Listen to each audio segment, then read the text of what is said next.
i7 ગુજરાતનો અવાજ। નમસ્કાર દર્શક મિત્રો, i7 ન્યૂઝ ગુજરાતીની સાથે હું છું આપની સાથે પાયલ બામભણિયા। તો જોઈએ આજના મહત્વના સમાચાર। ખંભાતના રાલેજમાં પ્રદૂષણનો રાફડો। શું જીપીસીબીની મહેરબાનીથી ચાલી રહ્યો છે મોતનો ભઠ્ઠો?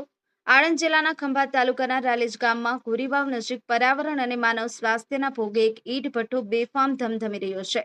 લોખંડની પતરાવાળી ચીમનીમાંથી કોલસાનો કાળો ધુમાડો ઓગતો આ ભઠ્ઠો ખેતીલાયક જમીન અને રહેણાંક વિસ્તાર માટે મોટો ખતરો બની ગયો છે। સવાલ એ છે કે શું આણંદ જિલ્લાના ગુજરાત પ્રદૂષણ નિયંત્રણ બોર્ડ આ ઝેરી તમાશા માટે કોઈ પરવાનગી આપી છે? સ્થાનિકોના જણાવ્યા મુજબ આ ઈંટ ભઠ્ઠાના માલિક દ્વારા કોલસો બાળી અને જે રીતે પ્રદૂષણ ફેલાવવામાં આવી રહ્યું છે તે સીધા લોકોના સ્વાસ્થ્ય સાથે ચેડા કરવા સમાન છે। આટલા મોટા પાયે ચાલતી ગેરકાયદેસર પ્રવૃત્તિઓ પર જીપીસીબીના અધિકારીઓની નજર કેમ નથી પડી તે એક મોટો તપાસનો વિષય છે।